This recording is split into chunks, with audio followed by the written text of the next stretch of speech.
Hi everybody, I'm Dave Thomas. Welcome back to another Principles of Learning here on HHTV.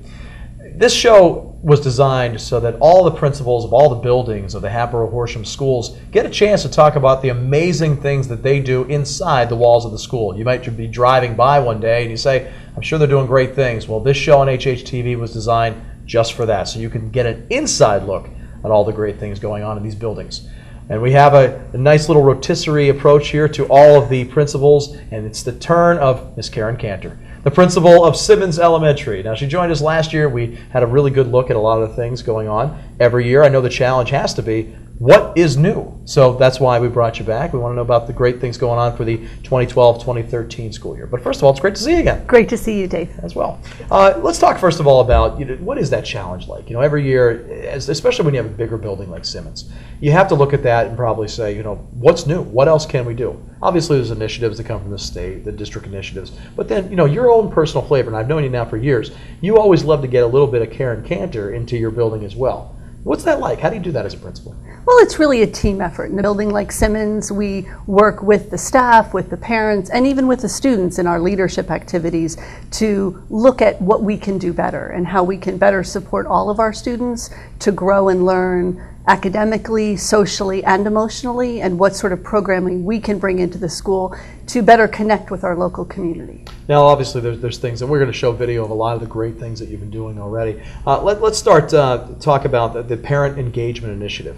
This is always thing. As a parent, I have 2 young kids. I have 2 teenagers as well, and I'm always wondering, what are they doing and how do they do things? I'm sure they're doing great.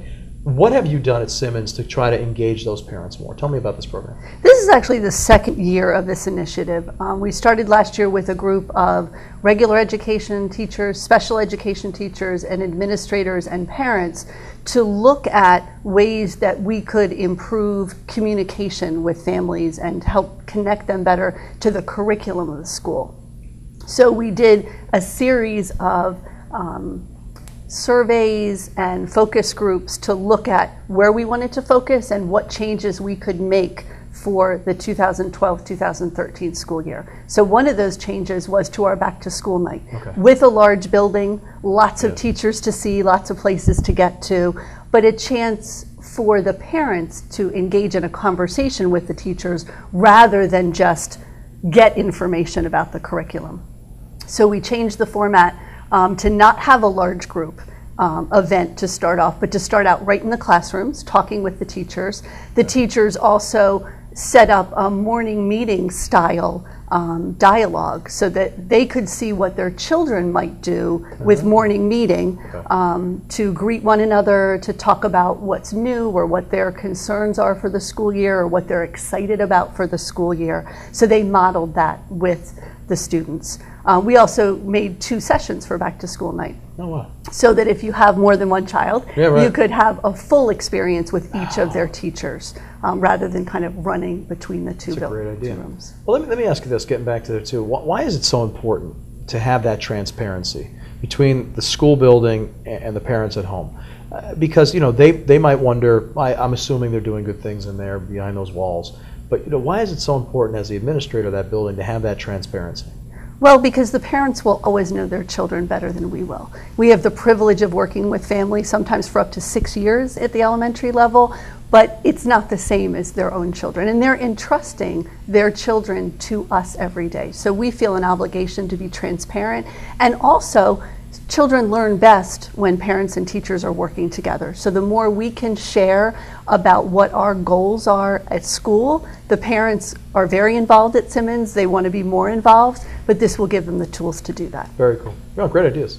All right, let's shift gears a little bit. Obviously, green initiatives have not, with the Jarrett Nature Center in your backyard, green initiatives have not been anything new for Simmons, and as well as the schools in our district. But tell me more about the waste recycling program. What have you guys done to try to, I guess, is it to reduce your fossil fuels? Is it reduce your carbon footprint? Tell me more about that stuff. Absolutely. We have a very active active recycling committee at Simmons of faculty and staff that look at ways to reduce our carbon footprint, but also encourage lifelong habits with our children. So one thing they did this year was visit the cafeteria at the beginning of the year and talk about what can be recycled and what can't be recycled, and actually put up posters in the cafeteria with "this is trash, this can be recycled." Another initiative we're excited about is our second year partnership with Impact Thrift, a community nonprofit that provides an opportunity for parents to recycle and reuse items in their home by giving them. So we have a student leadership team that is working with Impact Thrift. They'll be taking a trip next month to Impact Sorting and Distribution Center to learn what they do when they collect items from a community drive. And then Impact Thrift is coming to our spring fair on May 18th. They'll have the truck there, and families, when they come to visit our spring fair, can also drop off batteries, electronics, used household goods that can then be donated or recycled. Let me ask you a question. With the Impact Thrifts, I mean, obviously this is one of these extension lessons that, you know, there's no curriculum for that, but you put kids in a situation where they're going to then be impacted by an organization like Impact. What has been something that you have gotten feedback from the students, and maybe, you know, a fourth or fifth grader, where they now know this is who I'm helping, this is what I'm doing? Has anything come across you like that? Well, last year and then again this year, the students do get that chance to have the behind-the-scenes tour at Impact to really see what their mission is and how they not only take goods and recycle them or donate them, but also help individuals in the community maybe learn a job or do internships with people in the community. And then we hear from the students that they went to Impact with their family. They donated goods or they purchased goods. Yeah. So they get a sense of how the circle helps everyone in the community. Okay, very good. That's what I was hoping to. I mean, I think, you know, as many times as I've been in Impact, it's almost impossible not to see, I have so much stuff at my house. And if this can benefit someone else, I'm just glad that, you know, a program like that is in place at Simmons. It's a great program. Let's talk about these. You said that this is a life-changing type of choice where you say, I'm going to help the environment. Well, fitness, I guess, and wellness is right up that alley as well. Let's talk about the 5K run this year, and you guys do a lot of fitness stuff. You keep these kids active often. So let's talk about a few of those programs that you have in place. Sure. Our Home and School Association, one of our major fundraisers, is now the Fall into Fitness 5K that happens the first weekend in November. Mm-hmm. Hundreds of children and their parents came out. It was a beautiful day right after Hurricane Sandy. Mm-hmm. And they have a chance to do a 1-mile fun run or the 5K run and donate money back to the school. But we have lots of other things going on throughout the year. There's a morning walking club on Tuesday and Thursday mornings that the children can come before school and walk with staff members. Our third graders are participating with third graders across the district in the Healthy Body Initiative. They all received a copy of the book by Ellen Sabin in partnership with the Educational Foundation, and she'll actually be coming to the elementary schools to speak to the third graders, and there'll be an evening event in April. And they're also starting a walking club at recess with the third graders. Our wellness committee at Simmons is starting Fruits and Veggies Wednesday for snack. The children are encouraged to bring a fruit or a vegetable for snack instead of maybe cookies or something less healthy. And they'll be graphing the class participation in that and looking to see if they can be the winner of the class that has the most fruits and veggies on Wednesday. That's a cool thing to win. Yeah. Now, just kind of reflect on this with me. You've been a principal. I've known you for 9 years, and I've known the schools that you've been in. But how long have you been a principal? I've been in Hatboro-Horsham since 2003. Right. Okay. A year at Hollowell, and this is my 6th year at Simmons. Right. Okay. So 10 years in the district. And this wellness initiative, the changes that we are encouraging parents, teachers, students to make. How have you seen this kind of come all the way around over those 10 years? Where, you know, it used to be that's a good idea, to now this is a thing. What have you seen as a principal? Well, I think because our families are so busy, you know, life is busy after school and on the weekends. Our children are very involved in sports and other activities. So wellness has to be embedded into what we do. They spend a lot of time at school, so the more that they can have those positive role models. Girls on the Run is in its 3rd year at Simmons. We now have 3 teams, 44 girls participating, so we're very excited about that. But the more that the students can see that their teachers and the other staff members are making wellness a part of every day, we can fight that childhood obesity epidemic and start laying a good foundation for our children. Wonderful. And we're seeing images from the Girls on the Run program right there. I guess you would see almost by default that women's issues, seeing empowering young girls at a young age like that, you've seen obviously the effects of that as well with that program? And absolutely, and we have 12 staff members who coach the Girls on the Run team. So that builds those connections for students. It might not be a teacher that they've had, but it's another staff member in the building. Or it might have been their first grade teacher, and now they're a fifth grader, and they're reconnecting with her. So it's really exciting to see. All right, let's move on to another one. Junior achievement is our next topic. We're going to talk about our good friend Stephen Covey with his 7 habits. And they continuously get mixed into everything that we do in schools because they're just good common sense ideas. But you guys have found through junior achievement another way to use those 7 habits. Tell us about that. Yes, we were actually approached by the Hatboro-Horsham Education Foundation. Janssen Pharmaceutical wanted to pilot the junior achievement program at Simmons this year. So in the fall, all of our students in 2nd grade and 5th grade, and here are some of our 2nd graders that you're seeing now, had a chance to learn more about what it takes to start and run your own business. So the 2nd graders here created their own donut shop and learned about marketing and production and even about taxes and what they pay for. So it was really teaching exciting. them really young about that. Yeah. What were some of the entrepreneur ideas that came out of it? I mean, was there something that was really creative? Because a lot of people obviously were like, well, they're 2nd grade, they're just having fun, it's cute. But was there anything that really came out of it that you said, wow, that came out of the 2nd grade class? The 2nd grade class was a little bit more directed, so they all learned how to run a donut shop. But in 5th grade, they actually were able to generate their own ideas. So they worked in cooperative groups, came up with ideas for businesses, some of them to do with music, others to do with using technology in unique ways, and then learned sort of the steps you would take if you were going to launch your own business, which I think in the 21st century is a great idea. Well, I know we just put those CEW standards into place across the board with the Common Core, and one of those is very business friendly, which entrepreneurship is one of those standards. So the fact that you now have that in 5th grade, the sky's the limit. I mean, if you're thinking about that. Plus, I'd love to know what donut flavors they came up with. That would be nice. And it's also great to have the volunteers from Janssen who are working in a local business to come and take a new role teaching our students about business. Very cool. All right, we're going to show a little bit of video here. This one's always neat. I love when we talk history and we connect it to children earlier in life.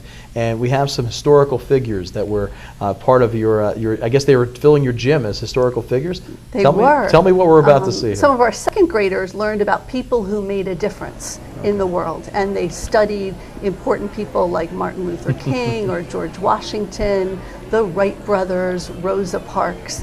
They worked in small groups to learn about a historical figure, and then they each dressed up as that figure as part of a living museum in the gym. So it was real, and they became that character and shared information about their lives and, most importantly, how they impacted the world. Again, trying to show young children that one person can really make a difference. And also just the relevance of that today. I mean, I'm sure they, by default, just by learning it, by getting into a role, playing that role with them, and you see they're dressing up in characters, I mean, they have to then, I guess, learn the relevance of them in our world today. It's not just in history, it's today as well.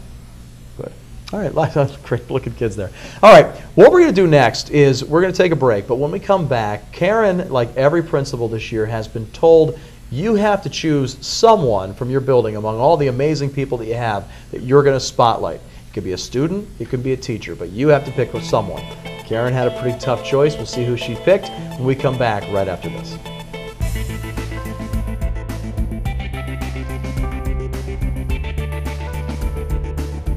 The HHTV department offers DVD copies of all events broadcast on both the television and internet. See an event you'd like to have a copy of? A win by the Hatters, a student-produced news show, or competitors struggling to win the annual Wing Ball. Simply email Bob Anderson at banderso@hatboro-horsham.org and include which event or events you would like to own, and your copies will be mailed out to you.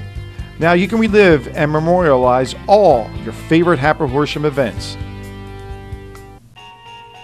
HHTV now streams events live to the internet, from Crooked Billet Day to graduation. From the multitude of sporting events we cover throughout the school year, to the entertaining concerts we cover. HHTV has it all. To view the stream, click on the Watch HHTV live stream icon on the district webpage. View the schedule below the streaming window. HHTV web streaming. Never miss a Hatter's moment again.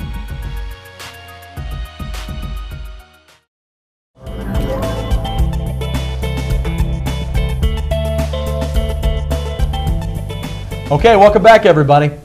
We're here on Principles of Learning, and I'm Dave Thomas, your host. But more about this. Karen Kanter, the principal of Simmons Elementary School, had a very tough choice. She had to pick one staff member or one student, one person from her entire Simmons Elementary School who she was going to spotlight, and she chose Mr. Pete Moore. Pete, welcome to the show, first of all. It's good to see you. Thanks, Dave. You too. Yeah, thanks.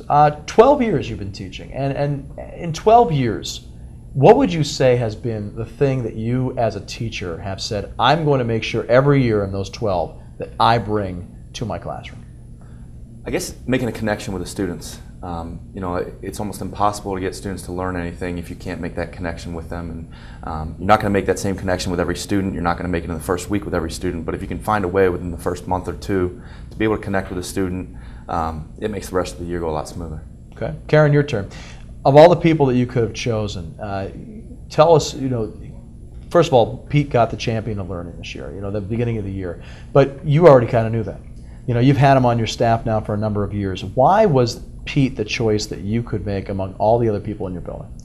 Well, Pete, to me, is an example of an excellent teacher. As he said, he makes connections to students as individuals. He's also very rigorous in his instruction. He has a love for mathematics and imparts that to his children. He was very creative last year in expanding an initiative he started at Simmons to go district-wide with the Math 24 tournament. But it's also what he contributes to our staff. He works collaboratively with others, and he just creates a sense of cohesiveness on our 5th grade team. Pete, if I could go back to you for a second. With the connections to kids, what's been something that you've seen over the years where, you know, you have a precious commodity. You have little ones. You know, you have students that are at a very impressionable age, and when they look to you, what do you believe is your mission to give them before they move on to the rigors of middle school and then on to high school? What do you always try to leave them with before they leave your time? I think that one of the most important things we do as a 5th grade teacher is to prepare them for the middle school, because it is a big transition. Yeah. And anything that we can do within the academic day is important, but obviously they're going to face a lot of other challenges when they go to Keith Valley, and you know, it's our job to prepare them for those challenges while they're still at Simmons with us. Okay, and just to put you on the spot, but you know, a good teacher is always kind of thinking creatively. What's the next thing, like Math 24? You know, what's the next thing that Pete Moore might be bringing to Simmons Elementary School? That's a good question. I ask myself that a lot. You know, it was an awesome opportunity last year to get to create the 24 tournament on a broader scale, yeah. And you know, that came with the help of Dan Beck and Bill Whiteside and Kelly Sindell.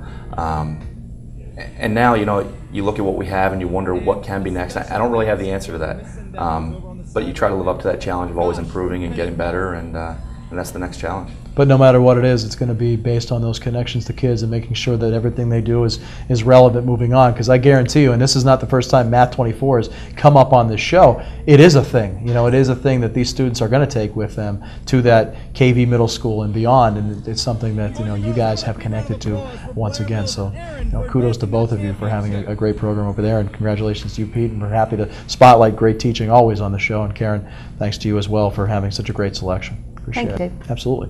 Well, that's going to do it for this edition of this Principles of Learning show. And again, we always try to focus you in on the great things going on in our building. So we'd really like to again thank Pete and Karen for coming on the show. For all of us here on HHTV, as we always do, we thank you for watching all of our programs. I'm Dave Thomas. Till the next time, thanks for watching HHTV.